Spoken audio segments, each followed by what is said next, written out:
good. Om Sahana Vavatu Sahano Bhunaktu Sahavidyan Karavavahai Tejasvinavadhitamastu ma vidvisha vahai. Om Shanti Shanti Shanti. Om. Good. Welcome to you all for our weekly satsang. And of course, welcome to all the many students who attend this satsang virtually. Is that the is that the sense? Anyway, but not just virtually, because we get many wonderful questions from online students as well as and from our local students. As always, we'll alternate between online questions and questions here in our hall. First of all, I want to apologize in advance if I don't answer all the questions. There are many more questions here than we can take in a satsang session. Secondly, there's one comment I'd like to respond to.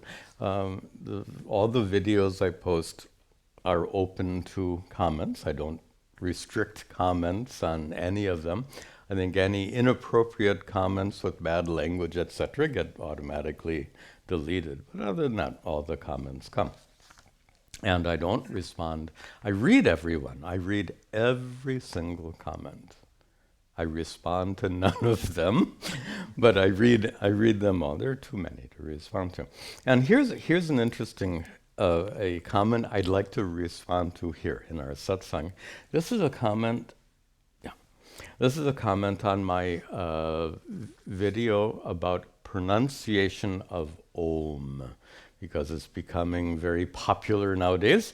Aum, or writing it A-U-M, both of which are absolutely incorrect. So the commenter says very briefly, the biggest spiritual movement in this planet says it's A-U-M and not O-M. So what's the matter? What's the problem, so to speak? And the biggest spiritual movement in this planet, and A-U-M, it's pretty obvious. He's referring to Sadhguru, very popular, and he's based in Coimbatore, but he's popular throughout India, and to some measure, in the U.S. and around the world. And he is emphatic that it's A-U-M. Of course, he also admits that he's never studied scripture. He says he is a mystic, and so according to his mystical insight, it's A-U-M. Well, according to the Rig Veda, which is probably close to 4,000 years old, at least 3,000 years old, what is the first word in the Rig Veda? It's not Aum. Oh, anyway, Om is first of all Sanskrit. Comes in the Vedas, and it's only Om. So 2 comments. By the way, I don't mean to be critical of Sadhguru. He's very popular. Some of you know he just had a health crisis, some, I think, cerebral aneurysm. He's recovering well. We pray for his well-being. So I don't mean to be critical of him as a teacher, but I can be critical of what he says, and what he says is absolutely wrong. But I want to comment on a commenter more than on Sadhguru, because commenter says that it's the biggest spiritual movement on this planet. Therefore, it must be right. What is the biggest religious movement? This is spiritual movement. What is the biggest religious movement on this planet? It's Christianity, which says you are all sinners, you are all going to hell.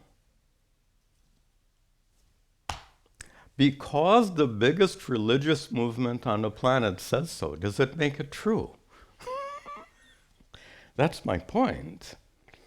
So, this commenter belongs to the Sadguru group, which is fine. I don't mean to be critical.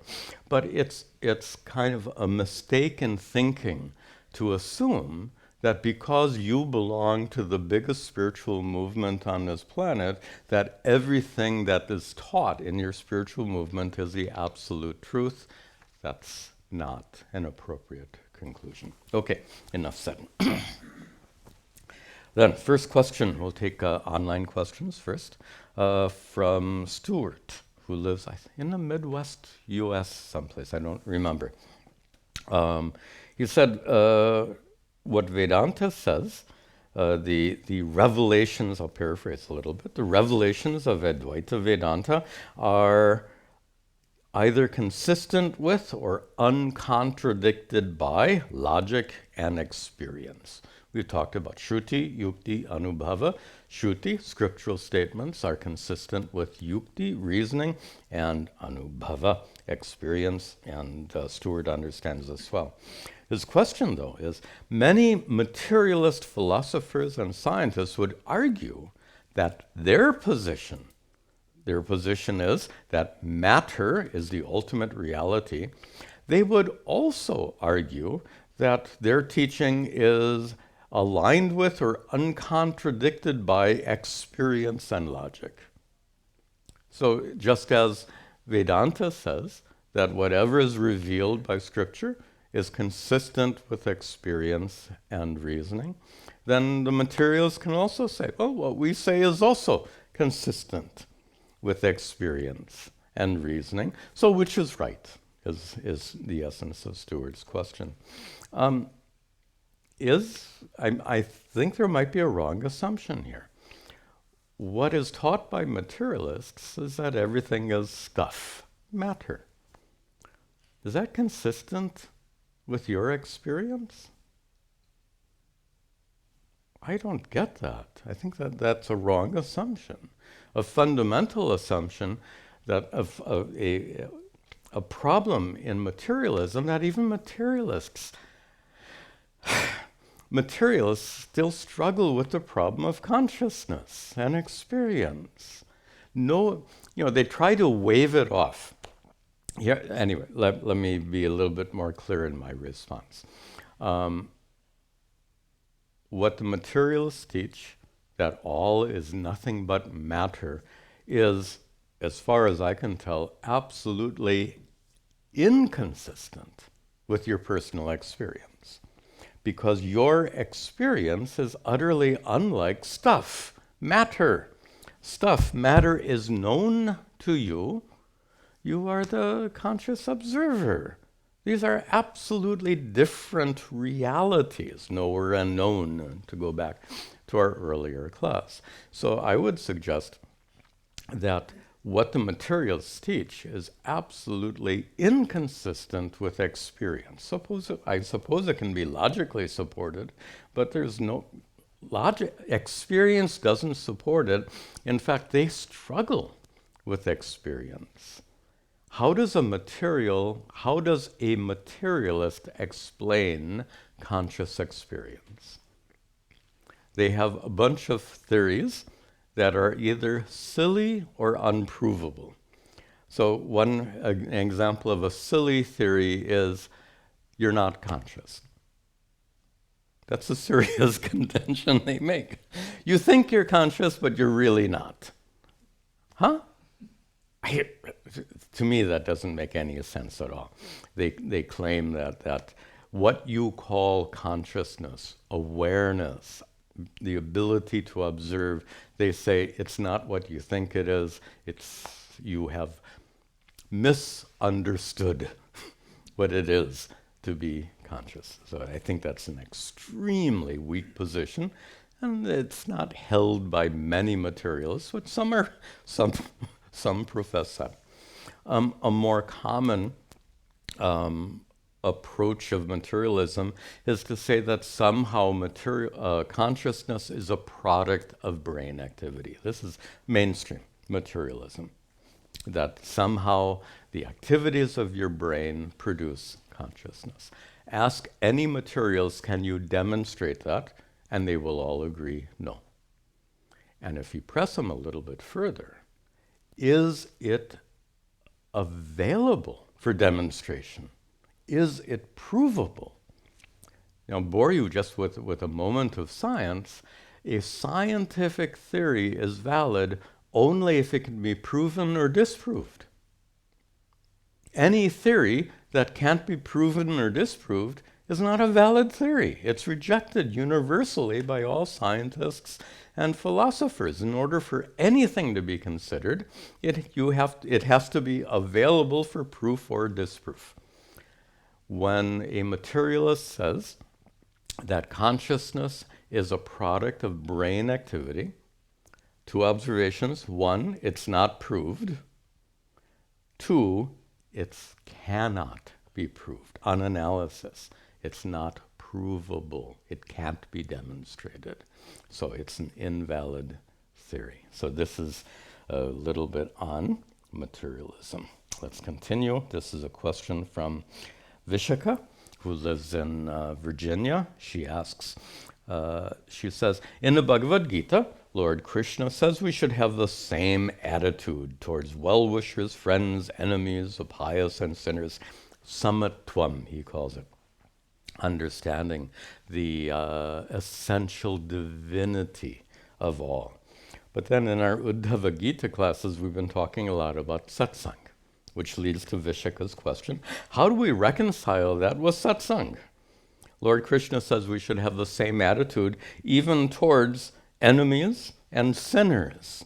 So if everyone is equally an embodiment of the divine, satsang means association with sat, with good people. Every person is an embodiment of the divine. So you should satsanga with any divinity, any embodiment of divinity, including, let's say, who is the latest archenemy. Let's pick on Putin. So have satsang with Putin. That's satsang.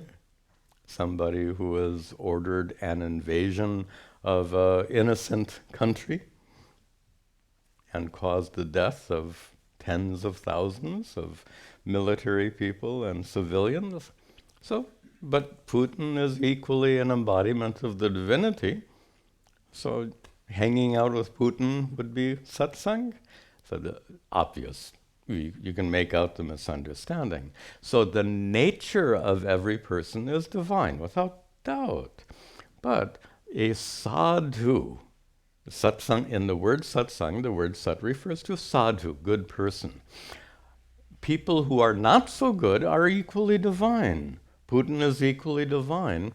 You should hang out, so to speak, with people whose thinking is good, whose behavior is good, whose attitudes are good, whose knowledge is good. Of course, anyone's true nature is divine.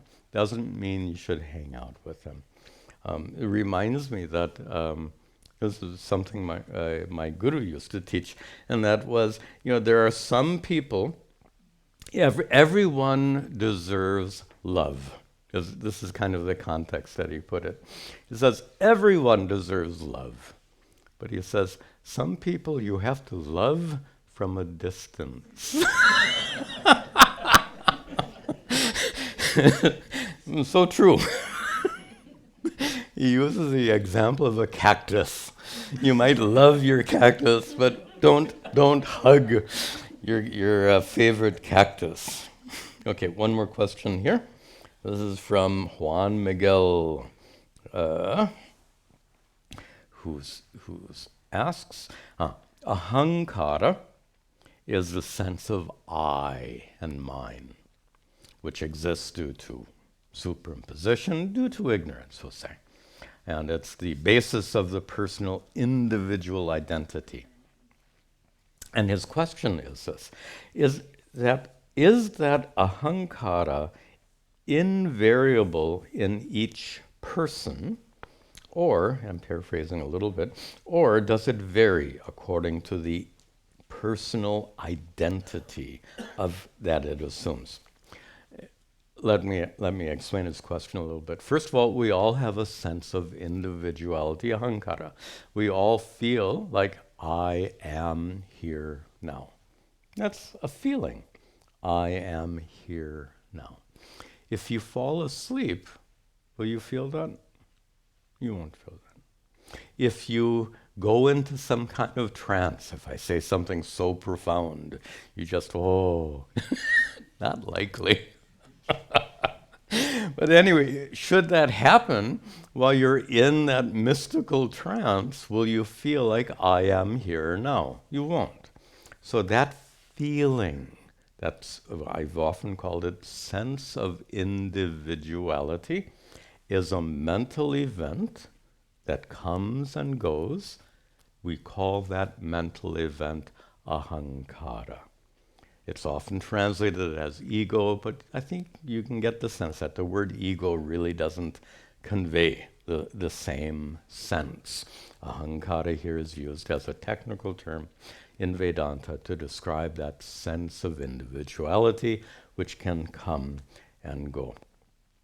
He says, is it the same for everyone? Yeah, we all have the same feeling, I am here now, but that sense of individuality gets connected with all of your memories of who you were as a child, who you are today, memories of your family members, your work colleagues. You have a whole what did I call it? Autobiography in your head, and that ahankara gets connected to that autobiography. Autobiography means here self-definition. Your definition of yourself is yours. It's going to be different from every other person. Your autobiography is different from everyone else's. That differs from person to person. Ahankara is the same for all. Okay, shall we take some questions here?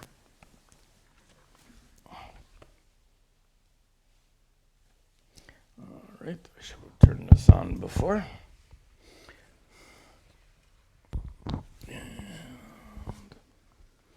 Yes.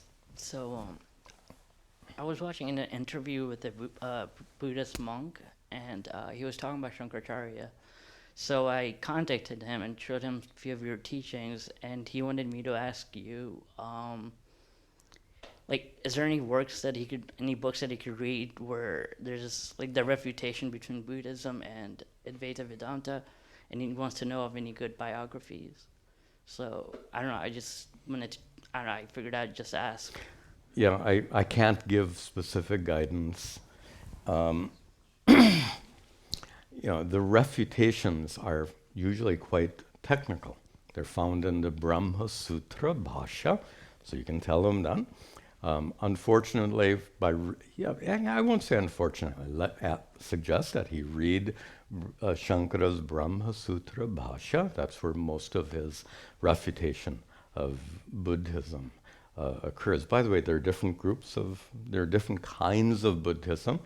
Shankara mostly refutes the Vijnanavadis, I should say, and Shunyavadis. There are two other major sects of Hinduism that Shankara doesn't address because they were not significant at his time. So when Shankara lived 1,200 years ago, these two schools of Buddhism were dominant. Shunyavada is the doctrine of nothingness, and Vijnanavada is a doctrine of illusoriness.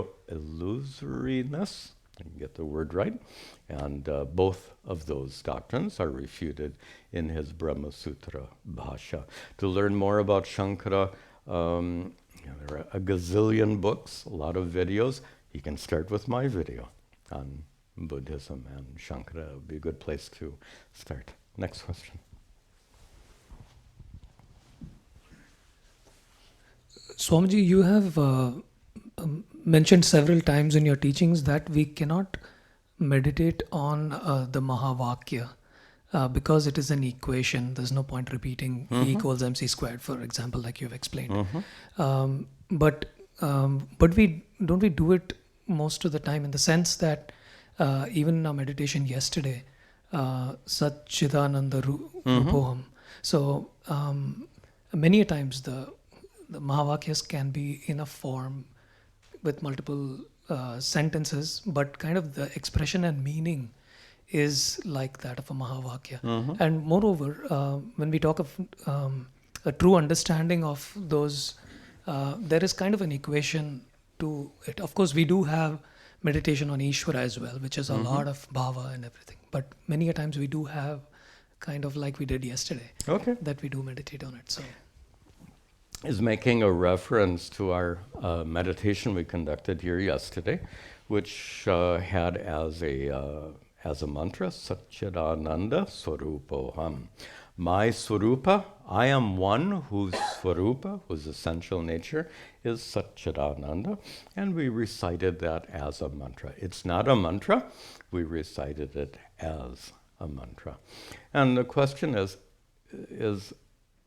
with reference to something I've said a number of times, and that is that statements like Satchidananda Swarupoham and statements like Aham Brahmasmi are not mantras and are not intended for recitation as a mantra. They're not suitable for mantra japa. Mantra japa is really a prayer. Every mantra is addressed to some aspect of Ishvara, and therefore the repetition of that mantra is the repetition of a prayer. And you go on absorbing yourself in that prayer, perhaps turning your attention towards the deity to whom that mantra is addressed, and it becomes very powerful. Both the mantra helps the mind become very focused, very concentrated, and the deity to whom the mantra is addressed, that can help bring a devotional feeling into the meditation as well. So clearly, Satchidananda Swarupoham is not a prayer. Aham Brahmasmi is not a prayer. So these statements are not suitable for mantra japa. They are used, however, in meditation, not as mantra japa. They're used more in contemplation, in nididhyasana. Nididhyasana, Vedantic contemplation, is an advanced practice of meditation, where you see in meditation, nididhyasana is a huge topic. Let me try to state it very briefly. Nididhyasana is a practice in which you recall teachings that you have already understood, and you see the truth of those teachings again and again and again. That's one way of describing nididhyasana. So what we did in meditation yesterday was to use the expression Satchidananda Swarupoham, I am one whose true nature is Satchidananda, and we repeated that for the sake of recalling the teachings that we have learned in prior classes, to recall that understanding that my true nature is pure consciousness, absolutely independent of the body and mind, and utterly unaffected by anything external, to recall that teaching into the mind and to reflect on its truth each time we repeat it. That's nididhyasana. That's what we did yesterday. I put a little different spin on it yesterday, and that's why one might repeat a mahavakya like Aham Brahmasmi. It's repeated as nididhyasana. There's actually a argument that comes amongst some Advaita Vedantins, and I think it's called Parisankhyana Vada. This is a teaching that you have to repeat aham brahmasmi again and again and again before it finally sinks in. That is, the repetition of that mahavakya leads to enlightenment. And that is absolutely refuted by Shankara and all traditional teachers of Advaita Vedanta, because what leads you to discover your true nature is self-inquiry based on the methodology of Vedanta. Vedanta gives you the mode or method of self-inquiry, and then you use the teachings of Vedanta to reflect on who am I, what is my true nature. Knowledge arises. The discovery of your true nature arises as a result of that self-inquiry guided by the scripture. The repetition of aham brahmasmi does neither. It's neither self-inquiry, nor is it properly guided by the scripture. It ends up being something mechanical, and this Parisankhyanavada vada actually has some similarity to what we now call positive thinking. Who is? Well, before it was called affirmation, it was called positive thinking. Who was that guy? No. 50 years ago. What was his name? He wrote a famous book. Anyway, some of you know who I'm talking about. Dale Carnegie. I think could be Dale Carnegie or somebody like that, and may not. I'm not sure. But anyway, there was a movement. This is perhaps back in the 1930s or so, I've heard 40s, where it was a big thing. Think positively, and then that merged later with these so-called affirmations. And now, by the way, affirmations are old-fashioned. Now it's manifestation. You have to manifest your reality. How do you manifest your reality? You go on thinking, I am rich, I am wealthy, I am rich. Seriously. They do this with great intensity and complete belief. I am rich, I am wealthy. And they have a whole philosophy that accompanies it. It's not a very well-founded philosophy, but it's done in all seriousness. And we know that it really doesn't work that well. And anyway, stepping back from manifestation to affirmation to positive thinking. And the fact is that as long as you have that thought in your mind, I am Brahman, I am Brahman, I am Brahman, you might feel wonderful, but as soon as that thought stops, and instead of I am Brahman, it becomes I'm an idiot, I'm an idiot.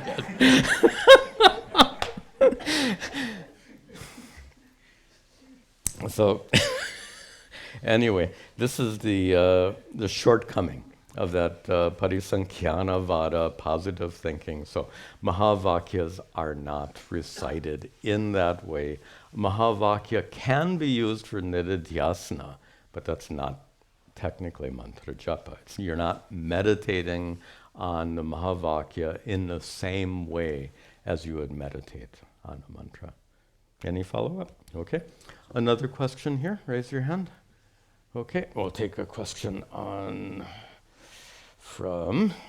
that was, let's see, who's, we got that one. This is a question from Adarsh, who lives in Chitrakoot. He says, if the witness is one, witness consciousness, if consciousness is one and all pervasive, and I am that witness, then why am I not the witness of all bodies and minds? And we've discussed this on several occasions. The fact that it keeps coming up in satsang shows that it's something that is a little tricky to get. So here's the essence of the question, and that is, there is but one all-pervasive consciousness. The Adarsh might speak Hindi. He would say, Atma ek hi hai. There is but one consciousness, which means the same consciousness that reveals Adarsha's thoughts and experiences is the same consciousness that reveals your thoughts and experiences. So Adarsha's question is, if that consciousness is one and the same, then why can't I can witness my own thoughts, why can't I witness your thoughts? And before answering, let's consider the fact that it's a really good thing that we can't witness the thoughts of other people. It could lead to a lot of embarrassing situations. You can just imagine if you could read everyone's mind. So it's a good thing. Your thoughts are stuck in your head. Their thoughts are, your opinions are stuck in your head. Their opinions are stuck in their heads. That's a good thing. That's a positive thing. But more seriously now, to answer Adarsha's question. It's true, it's absolutely true that the same consciousness reveals Adarsha's thoughts and reveals your thoughts. But there's something tricky with the question. Then why don't I witness the thoughts of others? Who is that I? Does consciousness have questions? Or does consciousness reveal questions that arise in the mind? Right? Consciousness doesn't have questions. Consciousness reveals questions that arise in the mind. So in Adarsha's mind, there arises a question. Why don't I know everyone's thoughts? That question is in Adarsha's mind. Adarsha's mind is separate from every other mind. Turns out that the consciousness that reveals his question is the same as the consciousness that reveals everyone else's questions and thoughts, but it's not consciousness that asks the question. The question is in the mind, and the mind is definitely separate. Now, if you ask, well, Swamiji, then how can I, let's take his question to another level. How can I experientially confirm that my consciousness is identical to your consciousness? How can I experientially confirm it? First of all, it's revealed by, so Shruti Yukti Anubhava, we come back again and again. It's revealed by scripture. As Adarsh might say, Atma ek hi hai. There is but one consciousness. That's a scriptural revelation. Plenty of reasoning to support that. We can very easily, this is a big topic, we won't go very far, but it's not hard to show that consciousness is dimensionless, edgeless, boundaryless. And if consciousness has no edge or boundary, then where does your consciousness end and where does my consciousness begin? So it's not hard to establish using logic that there is but one consciousness that's present simultaneously in your mind and my mind. So we have now scriptural revelation, Atma ek hi hai, even though scriptures are Sanskrit and this expression is Hindi. And then we have reasoning, which can very easily establish that Atma is one and all-pervasive. Now the question comes of experiential confirmation. Right now, consciousness reveals what's happening in your mind, and you're reflecting on that fact. That reflection on that fact takes place in your mind. How can that reflection take place anywhere else? Reflection is stuck in your mind. You can only reflect on the relationship between your mind and consciousness.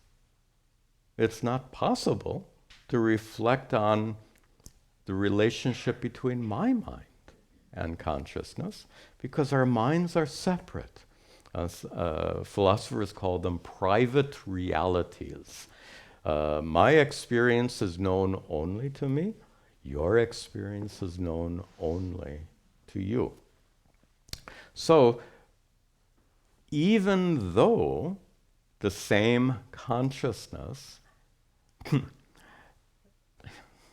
if you say, how do I know that my consciousness and your consciousness are this? How do I know that they're the same?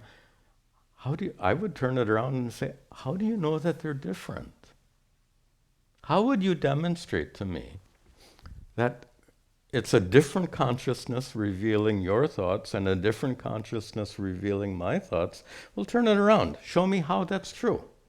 And let me put it in somewhat philosophical language. We can refer to consciousness as, and this is philosophy. In fact, this is not even Vedantic philosophy. This is Western philosophy. We can say that your thoughts have the quality of being known, knownness. Your thoughts have the quality of knownness. This is not a Vedantic teaching. This is a purely Western philosophical perspective. So we can say, just as an orange fruit, I don't have one to show you, but as an orange, we'll give a metaphor. Here. This object has the nature of potness. This object does not have the nature of potness. This is some Western philosophy. So this is the concept of an object having a quality. Your thoughts have the quality of knownness. My thoughts have the quality of knownness. And the question is the knownness of your thoughts the same or different than the quality of knownness of my thoughts? Suppose I had two pots. I don't. I should get another pot. It's okay, don't. So if I have two pots, and I say this pot has a quality of knownness, and this pot has a quality, mixing up my metaphors. This pot has a quality of potness. This pot has a quality of potness. And the question is the potness of this thought, is the potness of this pot and the potness of this pot, are they the same or different? For philosophers, the answer is no. This goes all the way back to Plato. And again, this is Western philosophy. This line of thinking is not used anywhere in Vedanta, but it might be helpful. So the potness of every pot is the same. The pots are different, shapes, colors, etc., but they all share the same quality of potness. This as I said, goes back to Plato. This is a really old philosophical teaching. So if all pots share the same quality of potness, all thoughts share the same quality of knownness. This is a Western philosophical demonstration of the identity of your consciousness and my consciousness. I'm not sure what it. I've never seen this approach used in Vedanta. I don't know why. Could be. There's nothing inconsistent with Vedanta, but it just hasn't been used. Okay, so this is just an extension of Adarsh's question, and that is, if you say, how can I experientially establish that our consciousnesses are plural? There's a problem. You can't say consciousnesses, that your consciousness and my consciousness are one and the same. The fact is, you cannot demonstrate that they're different. Okay, I'll take another question here. This is a question from Deep, who said, he was at a temple, and a 10-year-old child asked him, "Why are there so many gods in Hinduism?" Excellent question. And if a 10-year-old question asks that, you better be ready to explain. And what doesn't work, by the way, those of you who raised children in India and those of you who raised children in this country, you've already figured out how utterly different it is, because when children are raised in India, they are taught not to, there you go, not to ask too many questions, right? Because they know their parents will get upset. So if you go on pestering your parents, why are there so many gods? Why do we do this arati? Why do we do this? Why do we not eat meat? Blah, blah, blah, blah. Parents will say, you're asking too many questions. This is what we do. This is what Hindus do. That's just the way it is. That is very common in an Indian context, although it's changing a lot today. We know that. It absolutely is. The American context is very different. So by the way, if you wonder why, let me just tell this anecdote. It was very telling. This is actually decades ago. A parent came up to me and say, "Swamiji, I don't understand. When I tell my son to take the garbage out at night, he says, why? Why is my son being so disrespectful to me?" And that very interesting conclusion he made, that asking why was a sign of disrespect. Of course, the son didn't mean to be disrespectful. The son was taught from first grade onwards to ask questions. That's what kids are taught in American school system. Ask why. Don't just accept. Ask why. And that's very different than a traditional Indian kind of school philosophy. Here, they're taught, ask questions. Don't just assume anything. Don't just accept anything. Ask why. So when the father told the kid to take the garbage out at night, the kid asked why, not out of disrespect. That could be disrespectful in India. And here, you just needed an answer, because it's your job to take out the garbage and it'll stink if you don't. And that's all the kid needed to know, and then he'll take out the garbage. There's no disrespect intended in that situation at all. So it's a different way of thinking. And the same goes for that 10-year-old boy who asks, why are there so many gods in Hinduism? Why do my Christian friends worship Jesus? My Muslim friends worship Allah. Why do we worship so many different gods? And that question deserves a well-reasoned, listen carefully, well-reasoned and age-appropriate answer. Has to be both. It has to be a reasonable answer, and it has to be appropriate for a 10-year-old. You can't say, oh, like an answer for a 5-year-old would be very different from an answer to a 10-year-old. So for a 5-year-old, I'm not even sure what. Trying to make up something. How would I answer a 5-year-old? Why are there so many gods? And it says you could answer a 5-year-old like, so we can have more fun worshiping different gods. That would work for a 5-year-old. Absolutely won't work for a 10-year-old. So the answer to the 10-year-old has to be age appropriate. And of course, we understand Hindus worship one God in many forms. Why many forms? Some of you have heard me discuss the principle of adhikari bheda, that the Hindu tradition uniquely acknowledges and respects individuality. We're not all put in one category. We are all addressed by these religious teachings as individuals, and individuals have different emotional makeups, intellectual makeups, we have different likes and dislikes, dispositions. So the Hindu tradition empowers us.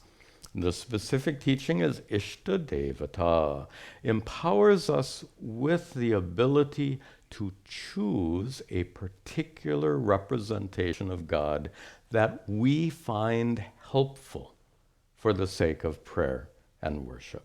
We're given many options and encouraged to focus on, and ideally, one.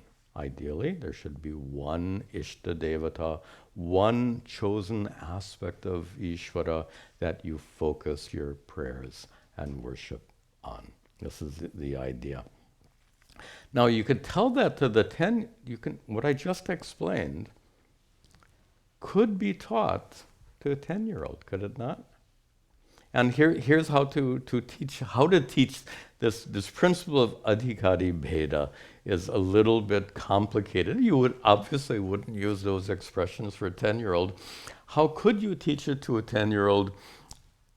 I have to remember when I was teaching 10-year-olds, I used to teach children a lot. And here's a story I made up to teach these children, not 5-year-olds, but somewhat older children. Christians say worshiping Jesus is best.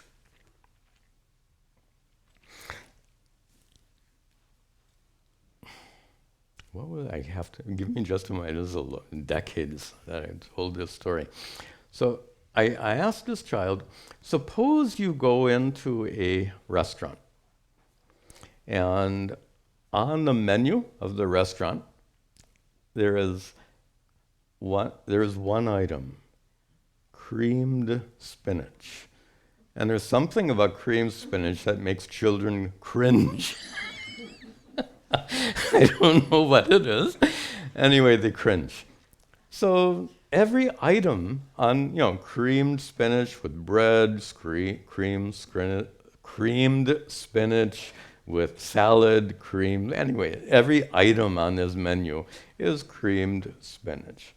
If you went into that restaurant and you got this menu, how would you feel? It would be terrible. But suppose someone who loves creamed spinach went into that same restaurant and could have creamed spinach in so many combinations. That would be the best restaurant in the world for them. That's the Christian finding Christianity to be the best religion and to find Jesus to be the best representation of God. Would be like that restaurant that only offered creamed spinach. Notice this is not a criticism. Because it's easy to say, oh, Hindus have so many gods, therefore it's better than Christianity. What kind of logic is that anyway? I don't know. It's not a matter of quantity. Having, what is it, 330 crore. 33 million is the number that comes in scriptures. So Hinduism is 330 million times better than if you only have one. It's not mathematics. But beside that, this is also not to criticize other religions, because if someone is devoted to Jesus, it's an emotional thing, then Christianity is the best for that person, without doubt. Other religions will not meet that person's emotional and religious needs. Fine. But most people are not like that. Most people like variety. Like in a restaurant. You like variety on the menu, you like to be able to choose. And that's a nice way to present this idea of Ishta Devata to a 10-year-old. It's all food, but food in different forms depending on what you personally like. In the same way, these are all forms of God, but there are forms that you can choose among depending on what you personally like. So that's an example of how to explain this principle of adhikari bheda to a 10-year-old. They'll get it, and it's very powerful when children hear this teaching properly. One more question here.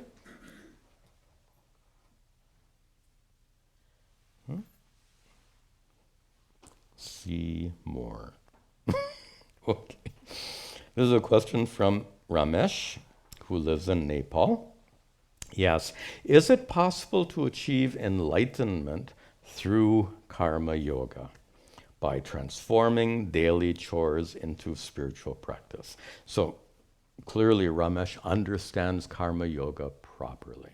Transforming daily chores into spiritual practice is a good way of describing karma yoga.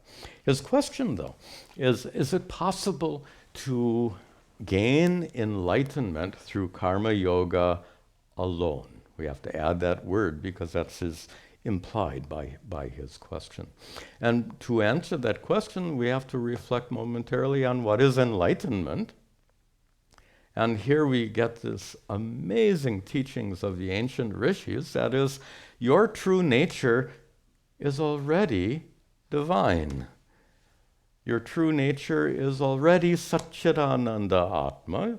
Your true nature is already full, complete, vast, limitless, and utterly unaffected by any kind of pain or suffering. That is an already existent fact. The evidence of this is that maha vakyas like tat tvam asi, you are that. These highest teachings of the ancient rishis are always given in the present tense. The rishis never ever said, you will become divine. You will become that. They said, you already are that. Then what's the problem? The problem is you apparently haven't discovered that truth about yourself.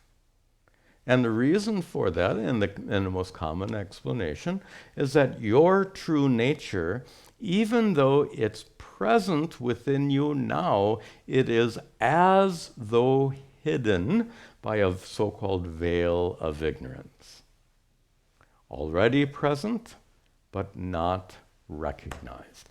Like the lady who was looking for her necklace, already present, but not recognized. So if the problem is non-recognition, what's the solution? I'll be a little sarcastic right now. Should the lady look in every room of her house? Karma. Karma is action. Should the lady look throughout her house, inside, outside? Should she, lots of karma. And should she do it prayerfully? Oh God, please help me find my necklace. Oh God, please help me find my necklace. You get my point. And that is all of that karma and karma yoga, the prayerful action, won't help her find her necklace. All she needs to do is recognize it. Of course, it's helpful if there's someone to say, hey, it's already, and that's the job of the guru, right? Hey, look, look here. So the problem is one of, to use my guru's words, the problem is one of self-non-recognition. If the problem is self-non-recognition, the solution, we call it enlightenment, self-knowledge. Now, how does self-knowledge come about? Not through karma, not through prayer, not through karma plus prayer, which is karma yoga, loosely speaking. On the other hand, let's make this very clear. Without karma yoga, and I'll get everyone confused, without karma yoga, you won't get enlightened. Huh? Most of you understand that very well. And that is, karma yoga is a necessary but insufficient means for enlightenment. We said enlightenment depends on self-recognition, self-knowledge. But that self-knowledge will never, ever take place unless you are prepared, unless you are ready to make that discovery. And without karma yoga, you won't get that necessary preparation. So for most people, that karma yoga is essential preparation for self-recognition, which leads to enlightenment. So that's a relationship then between enlightenment and karma yoga. Another question here? Anyone have a question over here, please? Microphone. Good.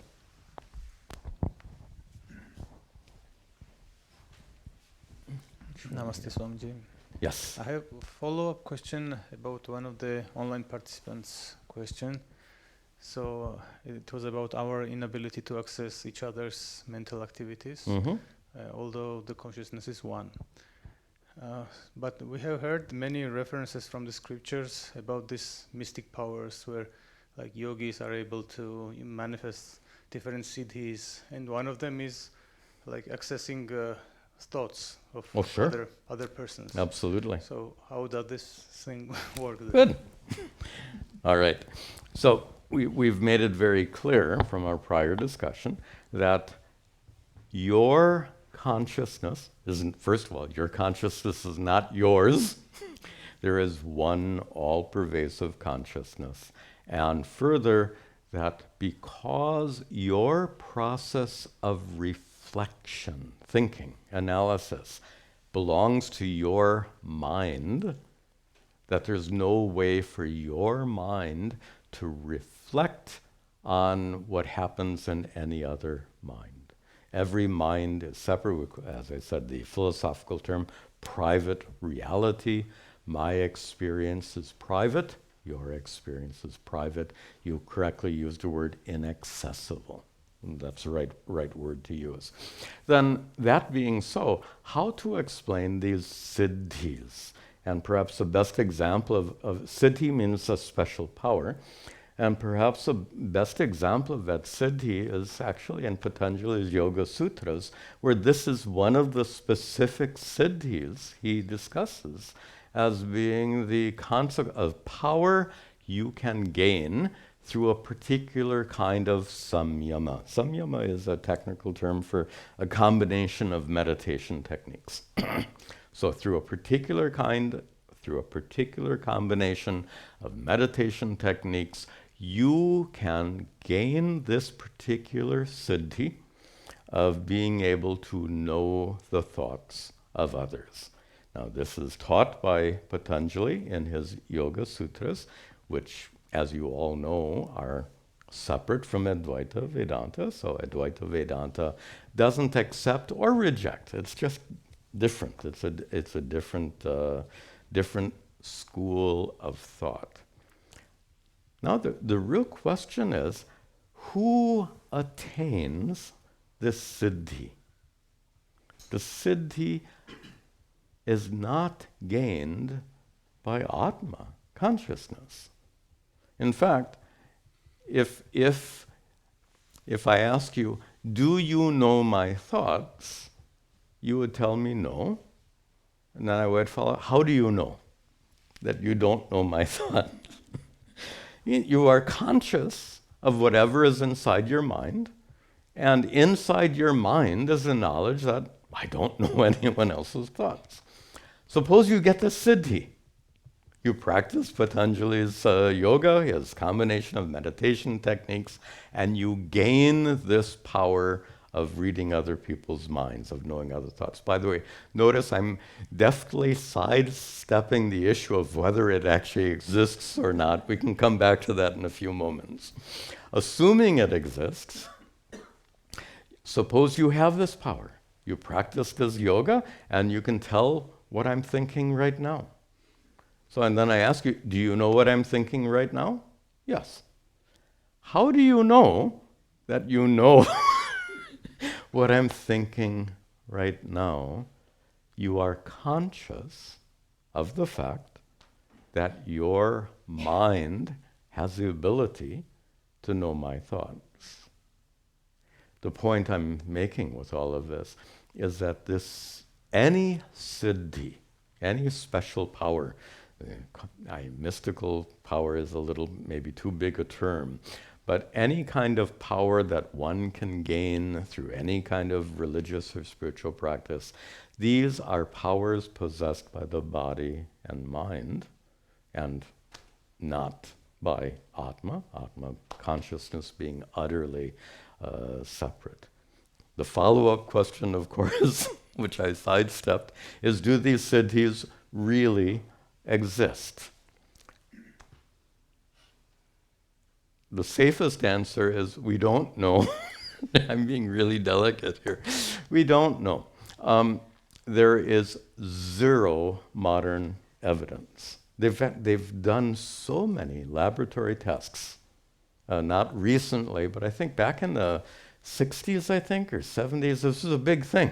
Psychologists were desperately trying to prove, they called it ESP in those days, and they designed a lot of experiments trying to demonstrate the existence of ESP among a large number of people, and they conclusively proved that it doesn't exist. There is no such thing as ESP according to modern psychology. Does it mean it doesn't exist? No. Yes, I'll bore you just a little bit of logic. Proof of absence means little. So if you say among all of these subjects that we tested, none of them demonstrated ESP. Doesn't mean it doesn't exist. It means none of those subjects had this particular power. Apparently they didn't practice Patanjali's meditation techniques. On the other hand, could it exist according to modern science? It's very unlikely, because mind is hosted by the brain, and the brain is neatly stuck inside your head. Now, your brain does emit some low-level, this is really boring science, your brain happens to emit some low-level electrical waves that go beyond your skull. That's a fact. But if it's not hard for a scientist to show that because of the distance between you and I and the level of the power of the electrical wave, there's virtually no possibility of there being any measurable interaction between the electrical waves emitted by my brain and the electrical waves emitted by your brain. So scientifically speaking, there is zero possibility of this. Doesn't mean it can't exist, but it means that we have no idea of any reasonable mechanism through which it's possible. Now, what about in ancient times? Is it possible that people in ancient times had these siddhis and they just got lost over a period of time? Again, the honest answer is we don't know, but has human nature changed over 1,000 years? So we're pretty much the same today as we were thousands of years ago. So this is not proof, but it suggests that it's unlikely that these siddhis ever existed in the past. Then that leads to the last question. I think this is the last thing we'll take up for our satsang also. Or maybe, we'll see here. Maybe, yeah, I think maybe we'll end here. So the last question is,